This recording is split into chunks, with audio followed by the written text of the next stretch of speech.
Hello there, wonderful humans. Welcome to Board Game Dads. Welcome to a very unique top 10 list. My name is Anthony, and tonight I am joined by the lovely, good vibe producing, just overall amazing human, Crystal Dax. Welcome to Board Game Dads. Thank you for being here. Thank you for having me. It is an honor, and I'm super excited to get to hang out with you for a little while. Well, I'm excited to hang out with you too. We've had some pretty cool guests on this fledgling channel over the last year, but I have to say this is the most excited I've been. So you're definitely going to hear me kind of fan out a little bit here. If I stutter, get dry mouth, anything, I drop things. It's all because I'm very nervous of having Oh Crystal my gosh, here. please no. I'm not I'm not worth getting nervous over, I promise. Listen, in many households, people watch YouTube on their televisions these days. Thus, if you are on YouTube, you are now a TV celebrity. So in these narrow hobby niche households of ours, people like you are have a celebrity presence, and it's a little awe-inspiring, I must say. It is weird to be any level of celebrity within a niche hobby because my coworkers at my day job will get they'll ask me, because they get confused. They know that I'm an influencer of sorts. And but when I talk about going to a board game convention, there have been certain conventions where I am a special guest or I'm appearing on panels and things like that. And they are just they're like, wait, so are you a celebrity? I'm like, to a very small percentage of an also small hobby, I am someone that they know who I am. That's the farthest I tend to go with it because, if I'm walking down the street, people don't recognize me. Although, literally the first year Ambi and Cassidy and I were doing the podcast, I was at Meepleville, the board game cafe here in Las Vegas, and a person recognized me by my voice, and that was freaky the first time it happened. Yeah, that is freaky and impressive all at the same time. I know, and this was early in the podcast, and a guy came over and he was like, "Is your name Crystal?" And I was like, "Yes." And he was like, "I recognized your voice. I listened to your podcast." And I was like, "What?" So, I think I was more excited to meet him than he was to meet me. I was definitely the thing I've likened it to. Did you watch Full House back in the 90s? Yes.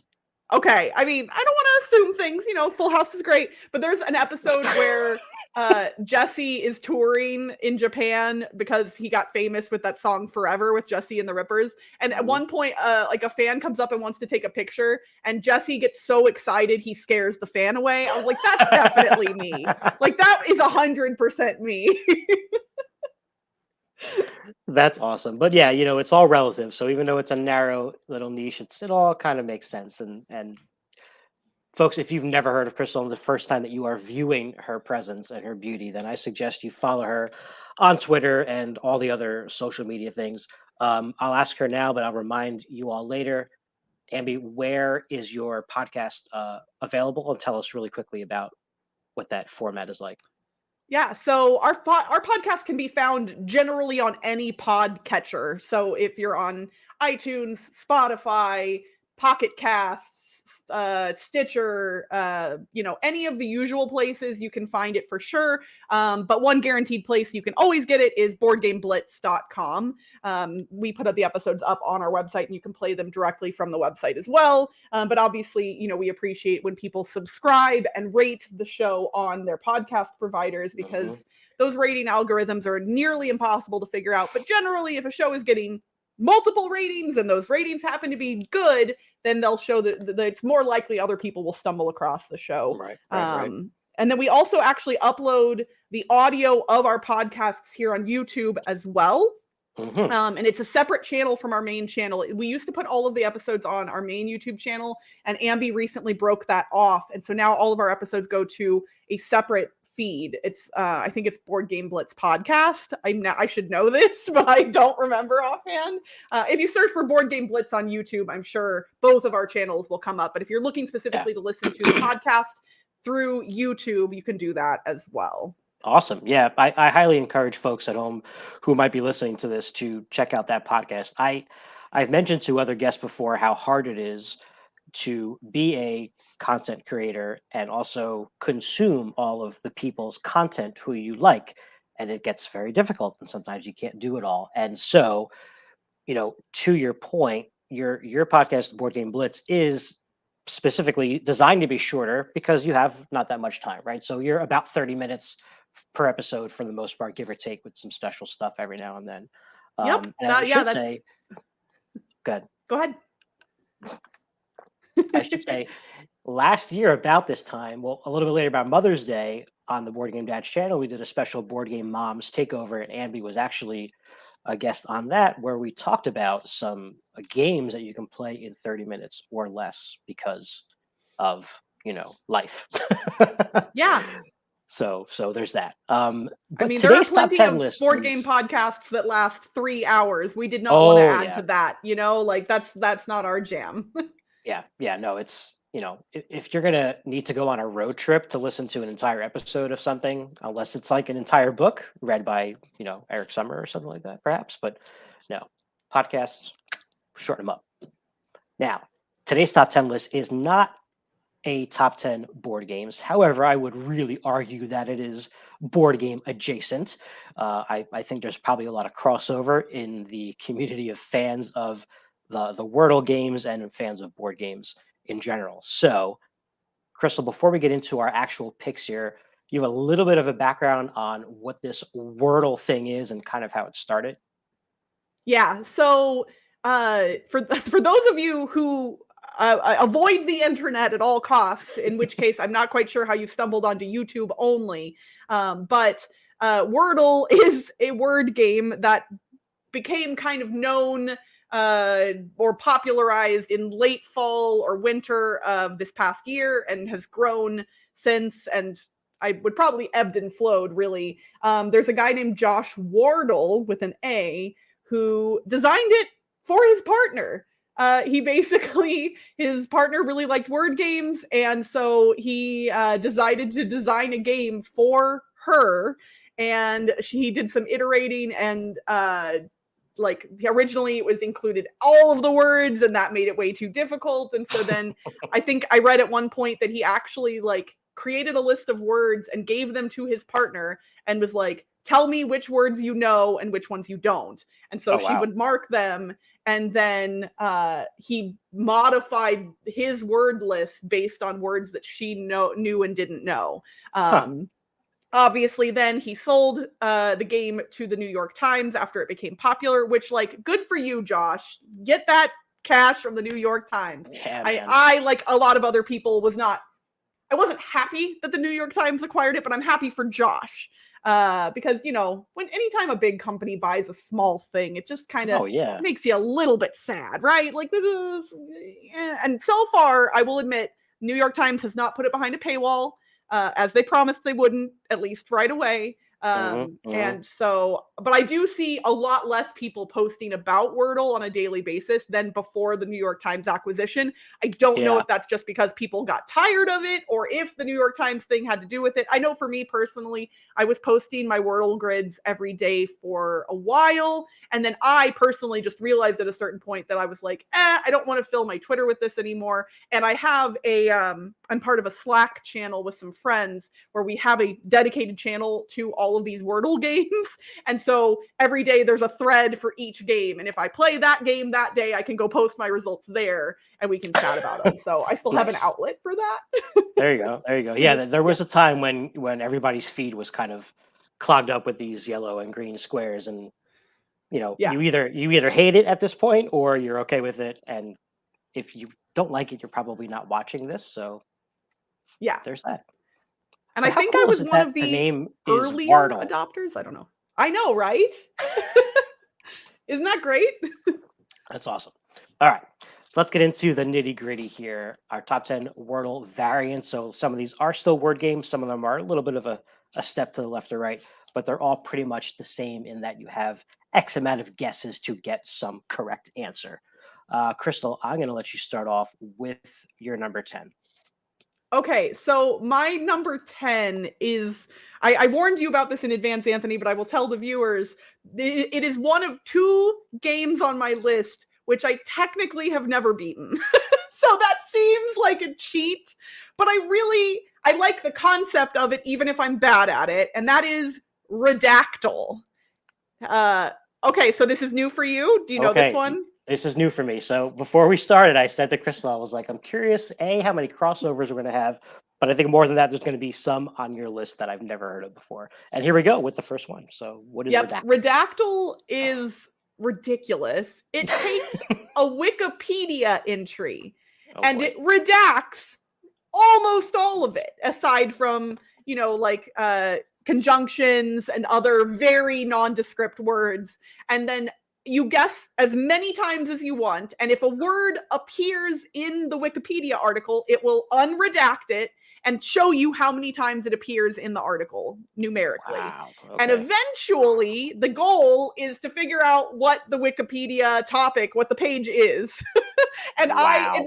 I have not played this one a lot. This is one of those ones I will bring up on my web browser while I'm at work, and like I'll type in a few things and then I'll work some more and then I'll type in a couple more things. And then all of a sudden it's 5 p.m. I haven't solved it. And I'm like, well, I'm not going to stay here because of this. So I haven't played it that many times, but I find the concept interesting because you're like, okay, wait, pants. The word pants appears in here twice. What does that mean? And you can scroll through the entire redacted document on the page, and some of them are so long, and I'm just like, this doesn't help me at all. And then you try and read, you're like, okay, so it says blank is blank and blank. So then you're like, that doesn't mean anything, and it's frustrating. Man, that sounds so hard, and definitely not a phone-friendly game. That's insane. Oh gosh, no, I would not play this one on a phone. This one for me is one I will only play in a browser. Wow. But also the name I just love. Redactyl is one of my favorite naming wise of all of the Wordle clones. That is pretty good. That sounds like it could be a card game as well. Yeah. Also, hi to Missy James and Hosu in the chat. Oh, hello everyone. Hello. Welcome. Let us know, by the way, in the chat if you have any Wordle variants that you're fans of, or if you have a go-to word that you start with, or if you're kind of a random guesser. So my number 10 is similar in that it's more than one word, but nowhere near that many words.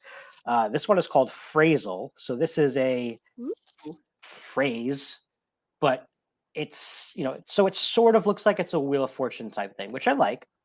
Love Wheel of Fortune. But you don't know what any of the letters are at first. So when you guess, you're not just guessing a letter the way you do in, say, Wheel of Fortune. You're filling in the whole phrase. So like to find a phrase that makes sense in those 4 or 5 words is really, really hard. So inevitably, I just start making random words that are really not a phrase until possibly the end. So it might be something like, pants, drink, he, over. It's like, Yeah. that doesn't mean anything. And then, the colors that they show you are either this letter is, exactly where it's supposed to be, like Wordle does, or it is in the phrase, just not in this word. And so it's all over the place. It's my number 10 because it's not as satisfying. I'd rather play a Wheel of Fortune, kind of spin-off app at that point, I think, than the way this one is. But it's still pretty good time. Oh, we got lots of good starting word suggestions here in the chat. So let's see. Missy says always start with death. Awesome. James says earth, another good starting one. You get a couple vowels there in your T's and H's. Yes. Nice reference. Thank you for the clarification. Yeah. It's funny, from day one of Wordle, I have refused to choose a standard word that I use as my starting word. I don't know why. I don't mind that other people do it, but it's weirdly off-putting to me. I have to think of a unique word every day. And I'm sure probably in my playing it, I may have repeated something at some point, but I specifically just choose a random word every day. And I think that is how the magic happens, because once in a great while, I've never nailed it on guess number 1, but I can get into Okay. guess number 2 sometimes, and sometimes those number 2s are hard words that other people are struggling with, but just by random happenstance, I put in something quirky to start off with, and it got me there. So Yeah, or you come down to like having, one letter that is not right, and there's so many answers that it possibly could be, and sometimes it's just not the one that you guess. So that's my number yep. 10 phrasal. Crystal, next up here, what is your number 9 variant? My number 9, I have no idea how to pronounce it. It is Ooh, okay, well, it's the dungeon one. It's dungeon with an L in the middle of it. It looks like Dung Leon Dungle? is what it looks like to Dungle, me. Dunglion. Okay. Dunglion, I think. I don't know. But it's literally it's 5 characters just like Wordle, but instead of letters, you're putting things into a dungeon, a tiny little dungeon crawl, and there are rules regarding certain types of characters that can be in the dungeon. Like if a certain hero appears, something else might appear, or if a different something, there can only be one hero and one monster, or certain types of treasure, things like that. And it's one of those ones where you generally don't want to play on what people would refer to as hard mode, because there are enough characters that if you lock certain things in, it's going to be too difficult to figure out what the missing piece is, because you don't have the context of a word to lean Okay. on, basically. So you if you're guessing randomly for that last spot, inevitably you're going to lose. So you kind of have to, like, once you figure out some of it, you use the rules to figure out other things, and then you can put a whole bunch of random ones that aren't in the word currently, just to try and limit out or find what the missing piece is. Wow. Yeah, it's cute. This one I don't play a lot, but I like how different it feels. And we're gamers. Dungeon crawls just kind of feels thematically appropriate. And the artwork they use, it's kind of little like 8-bit looking characters. Okay. So it's a cute little game. Again, I don't know how you're supposed to pronounce it. Dunglion, Dunglion, Dung Leon is what it looks like. It's literally the word dung and the word Leon shoved Dung together, or Leon. Yeah, Dung yeah. Leon is I my went to school with number a 9. Dung Leon. Um, That was my all right, so nickname in high school. you're 2 for 2 on ones that I've never heard of before. So I'm starting to Okay. feel very unqualified for making this Hey, list. I didn't know you're number 10 either, so. Okay. All right. So my number 9 is my first cheat here. So I'm going to combine 2 here because they are the same, base of content and base of knowledge, but they are 2 different apps, and that is Global, spelled BLE, not BAL, or not easy one to pronounce, Worldle. They're about countries. So in Worldle, you'll get a silhouette of a country, and you make an initial guess, and then it'll tell you how far or how close you are to guessing, like percentage wise. So you might be 95% correct, and then there will be also an arrow pointing in a general direction that the correct country is in. So, if you guess the United States, for example, it would be, maybe 95% correct, and there would be an arrow probably pointing up if the correct answer was actually Canada. So it gives you a little bit of guidance there.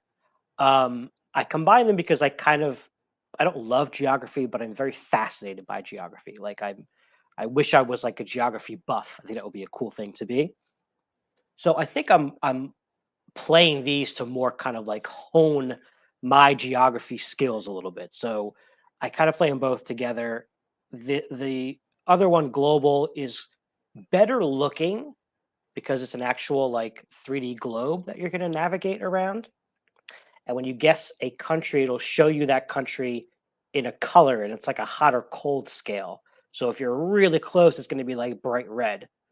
The problem with that one is you have at least as far as I know, unlimited guesses.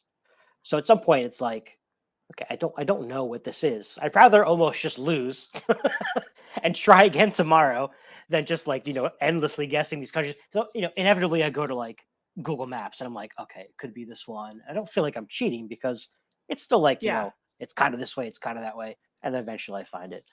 So those are 2 different geography based puzzles.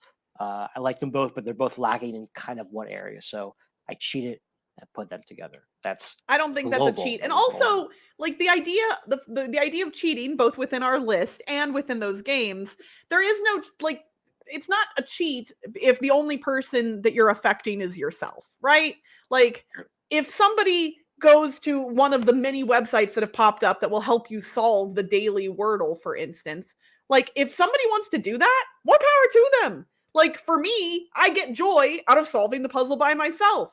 If they get joy out of just getting help and figuring out what the word is and finding out what the word of the day was, then that's great. And I, also bad at geography, I have stayed away from Wordle and Global and all of those because I know that it would be more frustrating for me than not. But Yeah. what, as you were talking, I was thinking, I was like, well, I say I'm bad at geography, but I could theoretically use this to increase my geographic knowledge. And I would have to, quote unquote, cheat most of the time, probably. But if I'm learning even a tiny bit of information about geography, that's not a bad thing. No, that's not actually cheating. It's studying. I like that. Yes. I'm studying. Right? Like, no, you're increasing your geographic knowledge. That's a great thing. Awesome. I feel a lot better about that pick now. All right. We're on to number 8. What do you got for us? All right. Number 8 is one that I'm fairly certain you have heard of, and anybody who probably went down the Wordle tunnel or rabbit hole, so to speak, will know of, and that's Quordle. This is Wordle times 4. It's 4 words that you solve simultaneously. Spoiler alert, this is as many Wordles as I want to do at one time. I have done Octordle. Nope. There's one that it's like a bajillion words. I don't even remember how many. Yeah. Nope. Too frustrating, especially on a mobile device. Can't do it. So for me, the most, the most in the regular Wordle style that you have to solve simultaneously that I will do at a time is 4, and that is why Quordle is my number 8. I think I know exactly what you're referencing as well. Yeah. Quordle is a good one. It may or may not end up on my list at a later date or time. My number 8 is a variant that basically just flips the game over, literally, and that's because it's called reversal. So in this one, they give you the answer. So they give you all 5 green letters, and then the grid is already in front of you with some green and yellow squares. So your job is to fill in the incorrect guesses to get to the correct answer.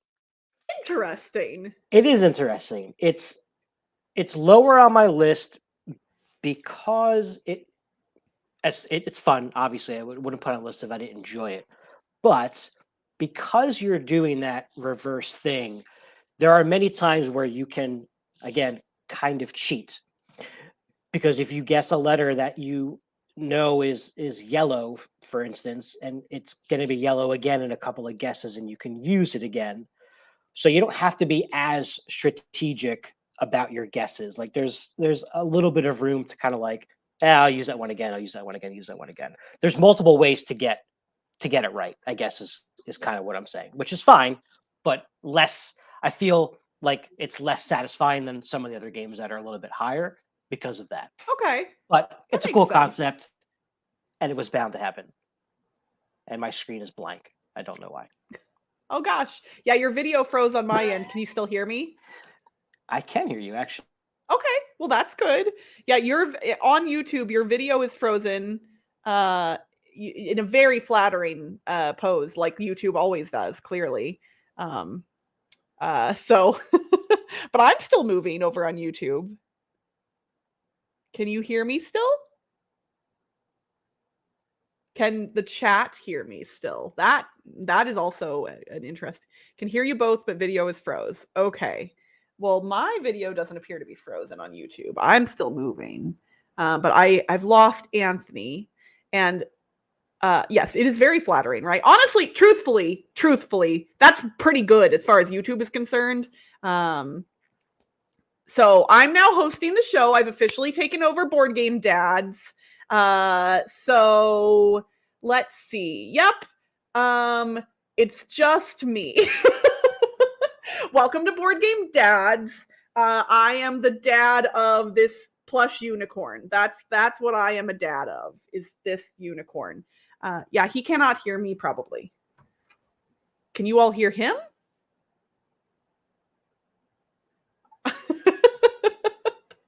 I am pretty good at vamping, but I don't want to vamp over him if he's talking and you all can hear him. I cannot hear him. So, don't think Anthony can hear you. Yeah, I'm going to guess that's the case. Doggy daddy. Oh, you know what? Well, I don't know. I feel like I'm definitely more of a mom to my dogs than a dad to them. He's gone. Cool. It's the Crystal Show. All right, let's see. What shenanigans can we get into, y'all? I mean, I can do. He's trying to reconnect. Cool. Oh gosh, I just hit my microphone. I'm so sorry if that was a loud noise. That's not professional. Okay, so I want to know what everybody's favorite Wordle clone is in the chat. I will not comment on any of them if they are showing up in my list higher up. But if there's any that you all drop in the chat that I don't know, I will ask you about them. I had some trouble making this list just because, like, trying to rank some of them above or below others, it got a little bit tricky, but Redactyl is ridiculous. You're messing with it now. Yes, isn't it? Like, okay, I'm not saying it's easy or even, how is it fun? If it's on my list, does that automatically mean it's fun? I've never solved it. I've never stuck around long enough to solve Redactyl. But the concept is fascinating to me. So, and I have another one coming up on the list, my number 6, which I will not spoil, but just wait for number 6. That's another one that is very, very, very difficult and also fascinating. So we'll get to there hopefully soon. Guess what? I'm going to use this time to promo myself, because that's what you're supposed to do when you're on other people's shows, and that way Anthony doesn't have to ask me to do it later. So for those of you who do not know what I do on a regular basis, my name is Crystal Dax. I am one of the 2 hosts of the Board Game Blitz podcast. And we also have a Twitch channel. So you all are watching this here on YouTube. We actually do live streaming over on twitch.tv/boardgameblitz. And every Tuesday evening, I host community board game night, where people from the community can come and play board games with me online. And we sometimes get upwards of 15-ish people. And we break up into smaller groups and play board games on Board Game Arena for the most part. And anyone is welcome to join. We try and be very, very welcoming and accommodating to new players. We have created a really diverse and inclusive environment where everybody is welcome to be themselves. And so if y'all haven't joined us for community game night, you should definitely do that. If you'd like a link to join the Board Game Blitz Discord so you can voice chat with us, hit me up after the show and I will send you that link. And we got Anthony back. Hooray! Oh, I cannot hear you. So don't stress. I know you're stressing right now. Don't stress. You're fine. Everything is fine. Everything breaks when everyone live streams, and I do the same thing. I'm like, literally, I pour buckets of sweat, and everything in my brain is like glitching. You're okay. Everything is fine. I got this. I've been vamping. We're good. So, oh no, I said we're good, and he was like, okay, peace.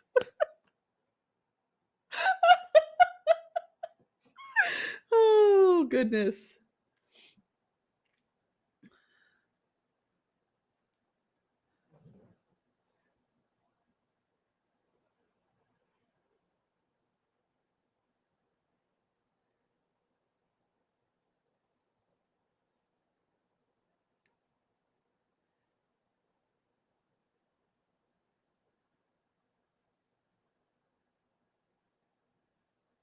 Oh, well, so I'm yeah, I can't hear Anthony yet, but I can talk so you all can confirm if you can still hear me, I suppose.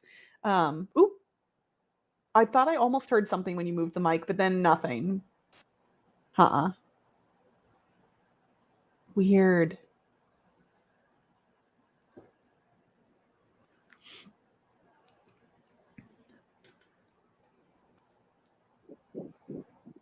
Okay, good. You all still have my audio. Perfect. Oh wait, did I hear something? Hello? Oh, hi. Yes? Okay. Yes, success.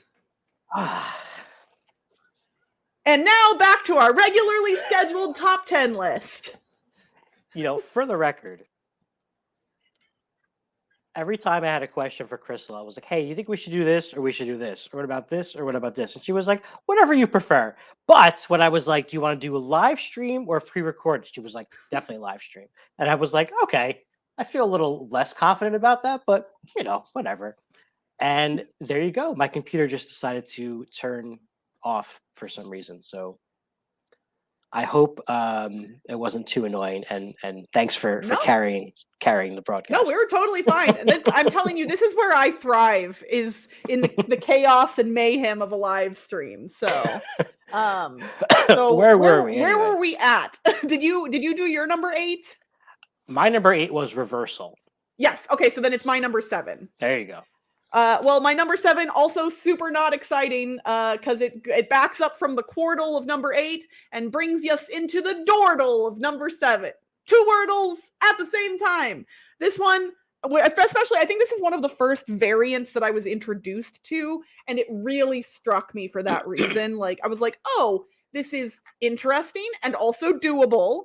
Quartal, still doable, a little more difficult, but like dordle is generally almost always solvable for me. And that's fun. And to your point from some of the others, it is satisfying, to be able to solve it. Whereas some of the ones that I can't solve, a little less satisfying. But 2 wordles, same time, you enter the word simultaneously. And yeah, it's simple, but it's fun. So that's why dordle is my number 7. Yeah. It's usually the simplest variant is kind of the most fun. So I'll tell you, it's not on my list. It definitely was like probably number 12 or 11. I don't know why I decided to not put it on. I think it was visually, it's a little boring looking compared. Not that it's like a very exciting looking game in general, right? There's like 2 colors, but the Dordle specifically looks like it's going to be rather colorful. And then when you play the game, it's like very stark black and white, which is a very small complaint. But my number 7, I guess should have made my number 8, but it's number 7, and it's one that you already alluded to, and that is the Octordle, the 8-worded Wordle puzzle.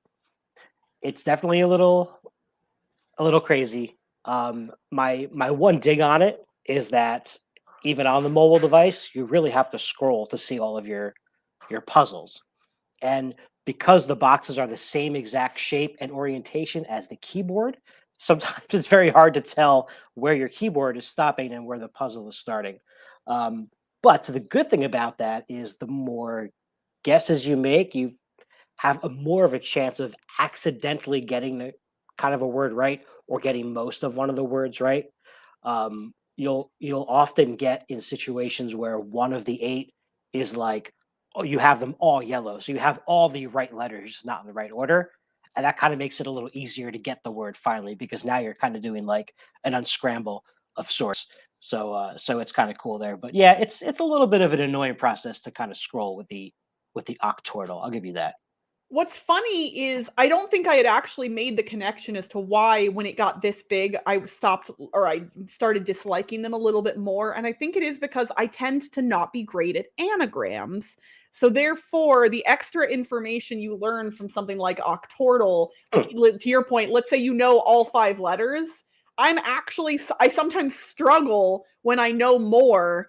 Whereas some of my best Wordle victories have been when I guess a random word, that has some weird letters in it, and I know a very limited amount of information about some weird letters. I'm actually better, I think, at sussing out what that word could be than if you give me a bunch of the letters, but they're all pretty generic and, like common letters. Then I'm just like, I don't know what this is.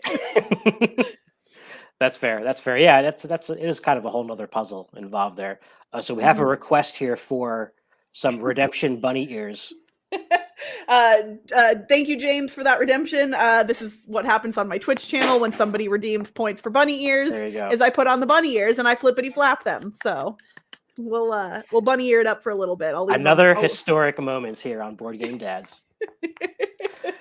All right, so then moving on to my number Six. 6, which I actually alluded to while you were away, Anthony. I told the chat that they would want to hear about my number 6 if they thought Redactyl was interesting, because number 6 is the other one on my list that I've never solved.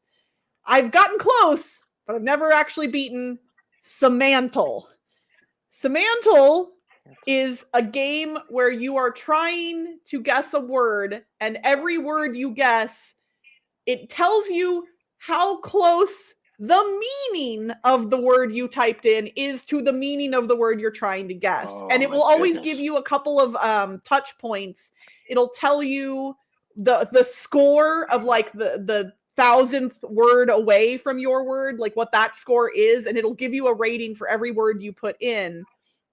And then after you guess each one, your most recent guess will always show up at the top, but then all of your other previous guesses get sorted based on their score. So you can see which ones are closest, and it'll tell you if you're cold or getting warmer or hot once you hit the top 1,000. Like it'll show you, like, and I've been able to get up into the hundreds before, but I've never been able to make it all the way, because your brain wants to name things that are incredibly similar to the word you just typed in, not Sure. 400 words away and mean. Right. Like, what does that even mean? Like, I don't know, but it is fascinating to play and to like be like, okay, so this word is, kind of is a little bit closer. So let me type in this other word that also bears similarities to that. And that one's not even close. And I'm like, but where, how? So like, man, that sounds rough. This is another one that gets pulled up on the browser, at work and played little bits and spurts. And again, I've never actually beaten Semantle, but I really enjoy it. So that's why it's my number 6. Semantle. Yeah, I'm going to avoid that one, I think. All right. My number 6 is the most vary from the word puzzle, root of the Wordle. And that's because it's not about guessing a word, it's about guessing a movie. And this one is called Framed. So in Framed, you'll have, I think it's still 5 guesses, I forget, to guess a movie based on essentially different screenshots of the movie. It's not as high. I love movies. It would be higher for me if the one problem with it is it's kind of in that camp of you either know it or you don't. Like, I could look at 5 screenshots of this movie and then they could show me like 20 more and I might never get it because I've never seen that movie, right? So I have a little bit of like knowledge that I've gleaned from just pop culture in general that might help me guess some of those, but for the most part, it's you either know it or you don't. But I enjoy it because it's different. You get to look at pictures from a movie, and sometimes when it's one that pops up and you're like, oh man, this is one of my top 10 favorite movies, I know every shot from this movie, and it's really satisfying when that happens. So that's Framed, a pretty unique take on the Wordle variant. Check it out if you're a movie fan at all. You all might get to hear me talk about my thoughts on this one in just a little while. Okay, so then on to my number 5. I'm gonna have to spell this though, because well, no, it's not. I have to spell it because there are technically, spoiler alert, there's another game on my list that's pronounced the same and spelled differently. This is Hurdle, but this one is spelled Hurdle, like the thing on a track and field track. So Hurdle is just like Wordle, except there are 5 total words you have to solve one by one. And when you solve the first word, that word becomes your starting guess for the second word. And when you solve the second word, that word is your starting guess for the third. Same for the fourth. And then when you get to word number 5, the first 4 words are your first 4 guesses out of 6 in the final word. So you only get 2 guesses to guess the final word, but you have information from the first 4 words. I actually have no knowledge as to how these puzzles are built. I am assuming they build them, they don't just pick words completely at random, so that way, the 4 they give you do make it possible to guess the thing in 2 guesses. But this one's fun. It has that Wordle feel where you're only having to solve one thing at a time, but it just adds a little extra twist onto it. And so I really like this one. So that's why Hurdle, Hurdle, is my number 5. Well, it's funny that you mentioned that because my number 5 is also Hurdle. However, it is spelled Heardle. Or maybe you're supposed to say Heardle. I doubt it though. But I think it's hurdle. yeah, Yeah, I and know, I that's said Hurdle. yeah. So Hurdle is essentially Name That Tune. I always love Name That Tune as an old game show, as a parody in other TV shows of a show. I love The Honeymooners, which is a show from like the 50s that only had a few episodes, but there's one on it where Ralph Cramden goes on this game show basically, and he picks popular music as his category of choice, and he has like a whole week to study. And he studies all these songs. He gets his neighbor to come in and play the piano, and this lady sings Italian opera songs to him, and he knows all these songs. And Ed Norton, his neighbor, plays the piano for him and always plays this one warm-up song before he plays the regular song. And he always goes dun dun dun dun dun dun dun dun dun dun dun dun, and then plays the song. And the whole joke throughout the episode is Ralph's like, "Why do you have to play that song first?" He's like, "That's the way I warm up."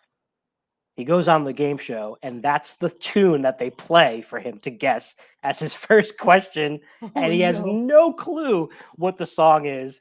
And so he guesses Edward Norton, and they're like, "No, I'm sorry, Mr. Cramden, that is incorrect."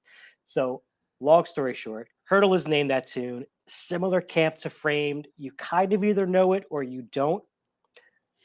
My complaint of it is that there are many songs that start off with some nonsense that has nothing to do with the bearing of the song that you probably don't even hear when it's played on the radio, but it's on like the studio track or something.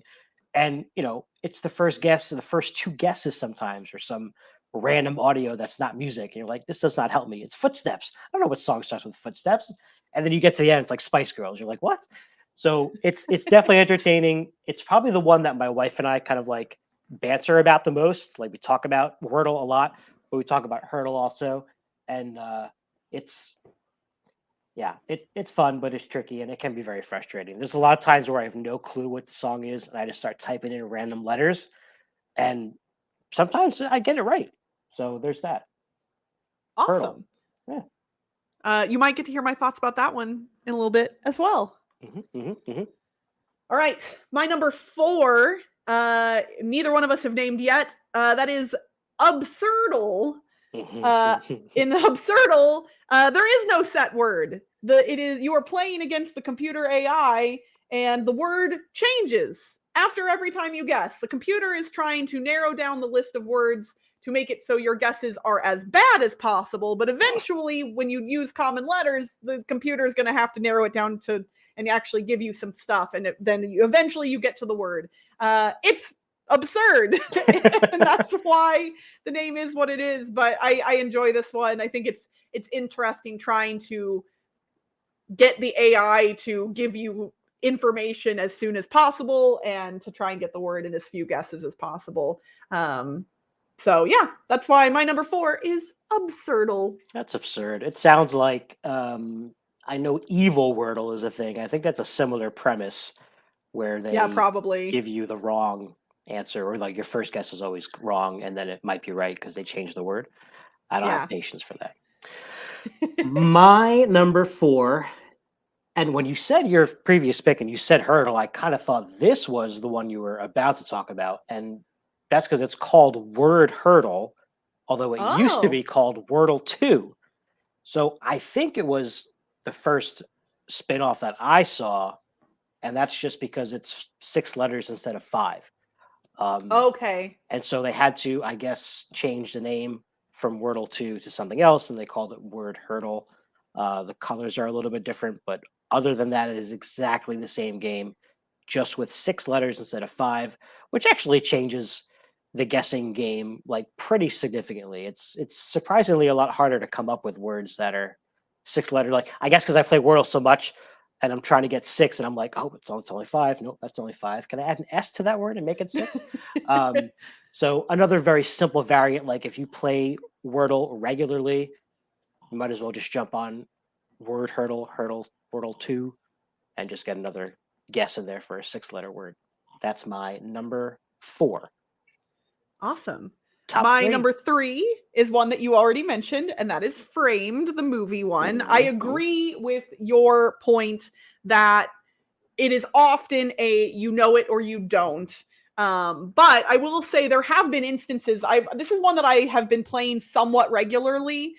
This one more so than some of the others, because like you, I like movies a lot, and I really do enjoy those moments where I'm able to suss out what a movie is, even if I haven't seen it. And that's, I think when they choose these screenshots, they're not choosing them at random from the movie. They definitely give you clues, screenshots that are incredibly vague early on. And then as the clues progress, they get more and more Right. helpful, as in like showing the main actor's face Mm-hmm. or an iconic scene or things like that as you progress. So even for movies that I haven't seen, it's nice if I can, like, it's fun if I can get it in 2 or 3 guesses for a movie I haven't seen just based on the context alone. I'm like, oh, okay, so it's a Leonardo DiCaprio movie, but it's not one I recognize. What has Leo been in that I haven't seen? That kind of stuff. Right. And if the movie happens to be one that I know really well and I can get it on the first guess with the really vague screenshot, that's incredibly satisfying. Yeah. So yeah, for that. There was one a couple days ago that the first shot came up and it was like it looked like a movie from maybe like the 50s, like one of those like, dancing like Fred Astaire type movies. And I was like, I don't know what these things are called. And then I went to the next one and I was like, oh no, wait, this is Wall-E. It was from Wall-E. And it was like, one of the scenes in Wall-E was he has all these old, things, and he's cleaning up all this garbage, and there was like an old movie on the screen. So that was an interesting transition to that next scene. I was like, that's Wall-E. I know. I was actually, I think I got that one in 2. I think the second screenshot was the one with like the bug and like kind of the wasteland or whatever. Yep. And I think I got it at that point. And I was mad because when I saw the first screenshot, I recognized it. I was like, I know I've seen this. And I don't remember what I guessed, but I didn't nail Wall-E right away. And then when I saw the second one, I was like, I do know this. And so that's fun. But yeah, like, sometimes they do a good job of picking ones that, like, if you've seen it, there's a decent chance you might recognize it, but not always. Sometimes it's like, here's a picture of a sunset. And I'm like, that's not helpful. Yeah. It could be many, many things. Yeah. Cool. All right. So we're at number 2. 3. Well, no, wait. Oh, you're number 3. Oh, my number 3. Yeah. Oh, yeah. This is, because I just did number 3. All right. So my number 3 was mentioned already by you, and that is Quirtle. Again, 4 guesses at once. To your point, the numbers can get a little ridiculous after a while. The Octurtle, and then there's like a 16 one, and then other things. But at least with the Quirtle, you can see all 4 on the screen at one time, and that's kind of, that's maxed out, and that's kind of it.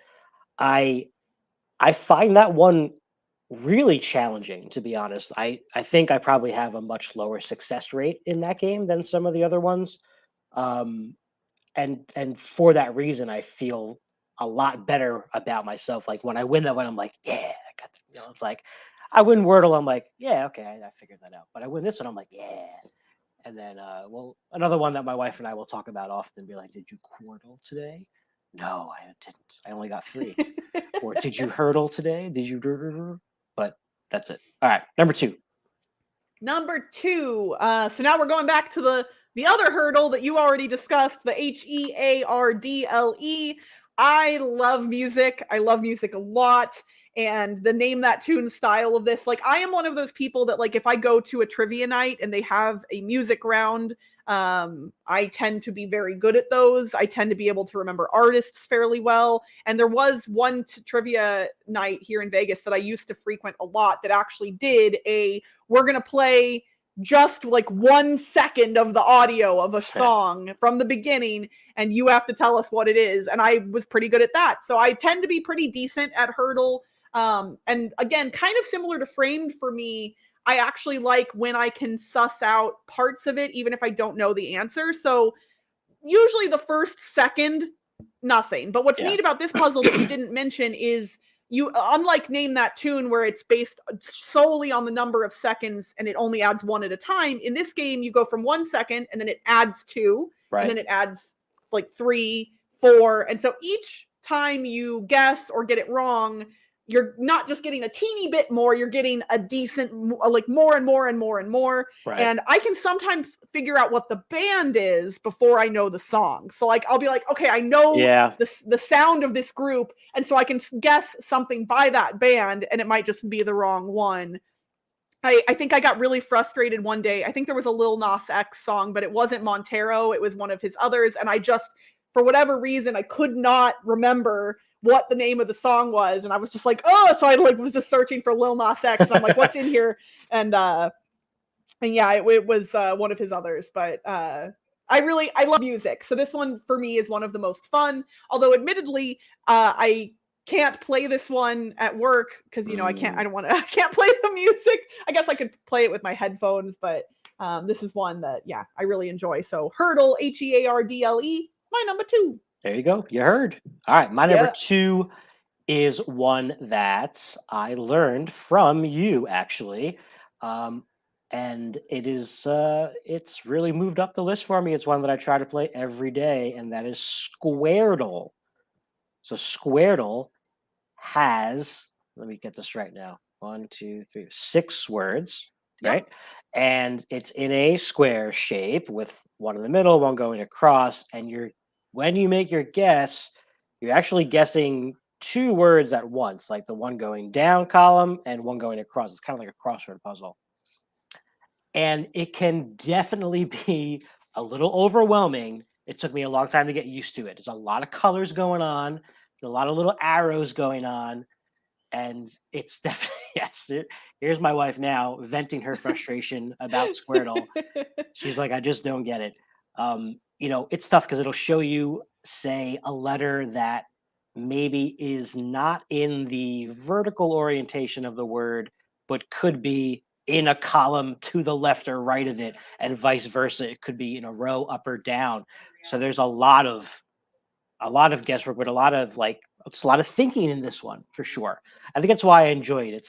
It's a good amount of time to play this puzzle, right? It's longer than just one word with Wordle, obviously. But the cool thing about this game is every time you get a word correct, you get a bonus guess. So you start with 10 guesses altogether, which sounds like a lot, but goes, in my experience, Eddie, very quickly. And there are many, many times in this game where I'm down to like 2 guesses and you get 2, 3 words in a row. And you're like, oh, I still got life. And it goes from like feeling really hopeless to like really getting to the end of that tunnel. And sometimes you don't, and that's cool. And sometimes you do. And obviously that's more fun. But like Quirtle, it's another one that like when I do it, I feel like give myself a little, I got the Squirtle today. It's a lot of fun. So thanks to you for that recommendation, because I had no idea that one existed. That's no problem. Squirtle. And well, that leads perfectly into the fact that it is my number 1. I adore Squirtle.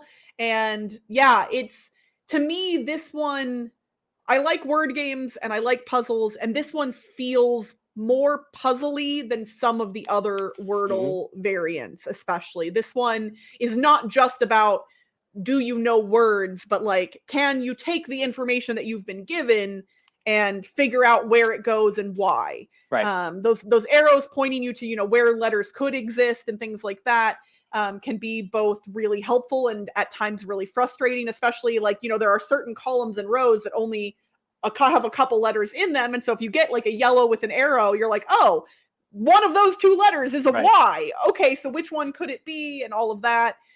It's a lot of fun. I do tend to solve the Squirtle more often than not.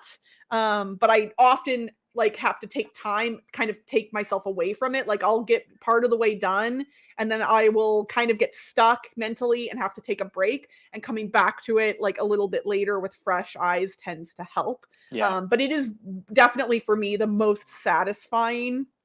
And I highly recommend it if people like word games. The rules are a little intimidating to learn at first, but once you figure out how it works, it's really not that difficult. And it's incredibly satisfying. And shout out to the designer of Squirtle, who on April 1st put up a grid of 6 words that contained 0 vowels. Whoa, really? Yes, his April Fool's joke was 6 words Y was present, but no regular vowels in any of them. That's and hilarious. there was at least one word that I was like, how is that a word? That cannot be a word. But like most of them, I was like, okay, fair, that's technically a word. I don't know how I freaking solved it. No, I did have to Google. I almost never Google anything when I play any of these games, but in Yeah. this instance, I had to Google because I was like, I don't even know what's remotely possible here. Like one of the words just was like, yeah, consonant, consonant, consonant. And I was like, what? How?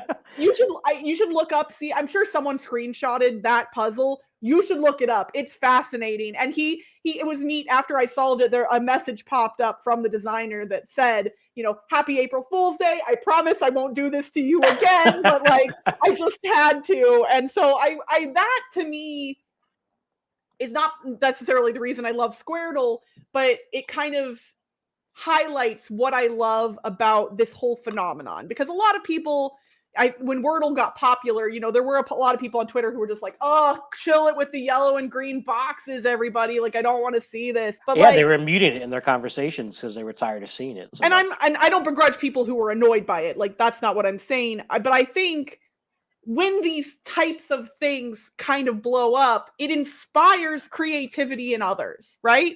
And some of these games may have existed in weird other formats or different names. And then people were like, oh, this Wordle thing is popular. Let me see if I can take this thing that I had been working on and turn it into something that people will really enjoy. And then it's bringing joy and happiness and frustration that we all, the kind of frustration we like to all of our lives. And so to me, that's a good thing. And also Josh Wardle got paid for Wordle. So really it's win-win-win all the way around as far as I'm concerned. Absolutely. 100% agree.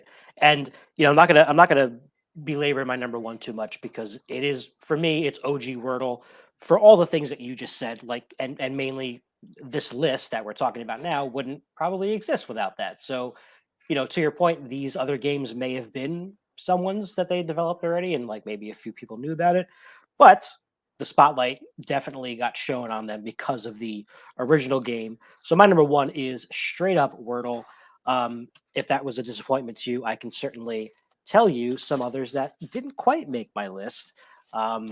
There's one in particular that my friend asked me today if it was going to be on, and I said you have to watch and find out, but he couldn't watch tonight, but it is not on, and that's because it's math related.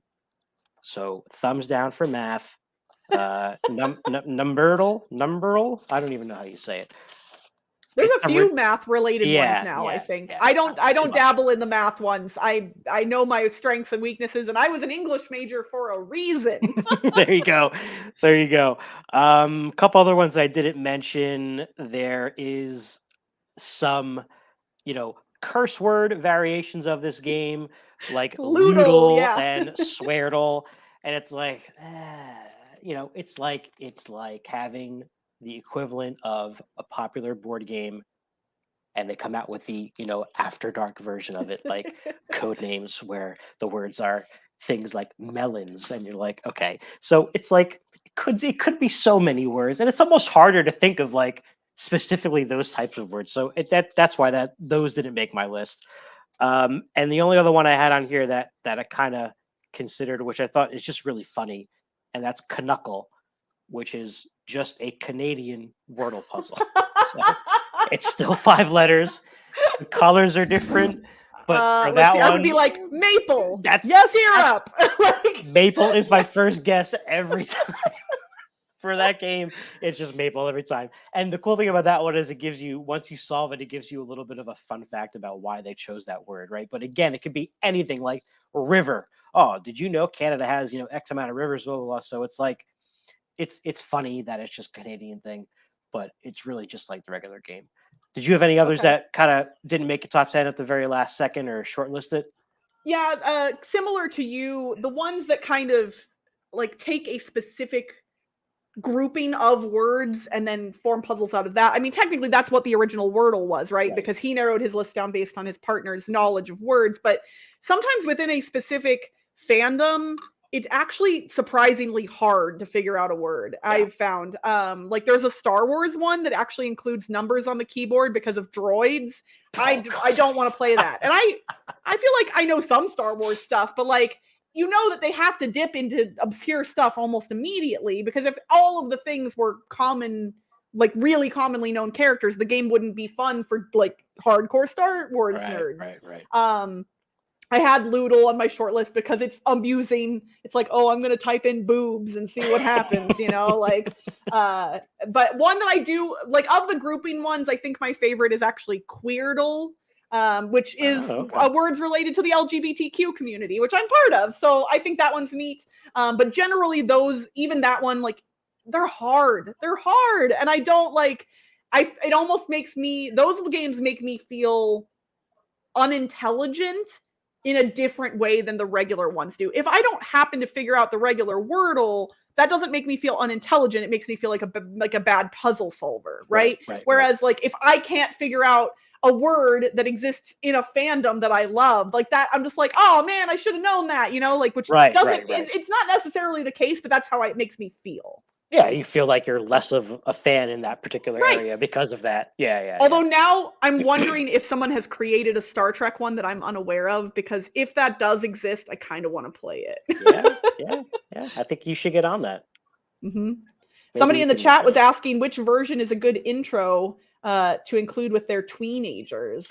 Oh, well, I mean, OG Wordle is a good starting place. And honestly, with teenagers, especially like if your teens are into music, I actually think Hurdle is a good one as well, the one with the music-based one. Yeah. And what's neat about that is they dig both into like current music and older music. So in theory, there might be one that your teenagers know that you don't, or one that you know that they don't. And so if music is a part of your all's lives, I think that one actually might be a fun one to start with.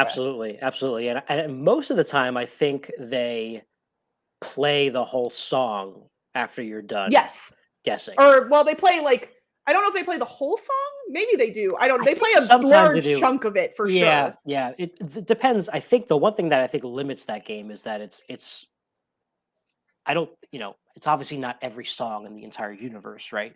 Because when you type in a specific artist, a few words will come up. And if you type in an artist or a song that you think is right and it doesn't come up at all in the autofill, it's like, well, I guess that's not it. So we have, this is interesting. Birdle, choir terms. Ooh, I want to play that. I was a huge choir nerd all throughout school, including college. And I'm sure I'll probably be bad at it, just like I am all the other specific ones, but it sounds like it'll still be fun to try. Yeah, for sure. I know there was a chess one as well that I looked at briefly, which was basically like guessing the opening moves of a side of the chessboard. I read a little about it. Seemed like, if like kind of what you were saying before, if you're really good at chess, it's going to be something that you can do, but it's kind of limited. Like there's a finite amount of these things, right? These openings, these algorithms, and so at some point it's going to be a little bit repetitive. Whereas if you're just doing 5-letter words, you got an almost endless amount of puzzles. Absolutely. All right, folks, that's going to start to wrap things up. I really, really, really want to thank everyone for watching, whether you're watching now or watching later. Thanks for putting up with the mid-stream shutdown, and thanks to Crystal for carrying the show for a few minutes. Highly appreciate that. I know she plugged some of her stuff while I was rebooting the computer, but really quick, Crystal, what's the best place for people to find you? Where are you most active? I am most active on Twitter. Admittedly, I know today, the day we're airing this, the drama in Twitter land with Elon Musk purchasing the platform, and I'll admit I'm not a huge fan of that happening, but as of now, Twitter is where I do most of my social media-ing. You can follow me either at Crystal Dax or at Board Game Blitz. And then boardgameblitz.com will give you links to all of the Blitz related stuff for the podcast, the Twitch channel, all of that. And then I didn't mention earlier, but I do want to mention I'm also part of the Tabletop Live Network, which is a group of Twitch board game streamers who are dedicated to inclusion and diversity in the board game content world. And every single month we do a 24-hour marathon where 12 different streamers each stream for 2 hours, all back to back. So 24 hours straight of board game streaming on Twitch. And our marathon for this month is coming up this weekend. Ambi and I are going to be playing Last Light, the game from Gray Fox Games that is currently on GameFound. and has funded and then some. It's designed by Roy Cannaday, who is a good friend of mine and has been for years. And Roy is going to join us on stream to play the digital version on Tabletop Simulator. And that's going to be at 8 p.m. Pacific on Saturday, April 30th. So, but lots of awesome streamers playing lots of awesome games from noon on Saturday Pacific time to noon on Sunday. You can go to tabletoplivenetwork.com to see the schedule and to learn more about the network as a whole. Yeah, it's a great system that that you guys have up over there. So well done. My thanks to Crystal for joining us tonight. On a personal note, I'm a big fan of hers, and this was kind of a surreal thing for me. So to kind of get this interaction and even the things going wrong kind of made it more memorable, and it'll give us something to refer back to in the future. Crystal, you are Hit welcome me up back anytime. anytime. Yes, No, thank you. like for Appreciate reals. that. And I don't want a single apology from you after the fact for the technical issues, because I promise you, I live stream every week and it just happens and it is okay. Thank you. Thank you for keeping me calm. Thanks, humans, for watching. Love you all. And for now, we'll see you next time. My name is Anthony. I'm Crystal. And we'll see you later. Bye.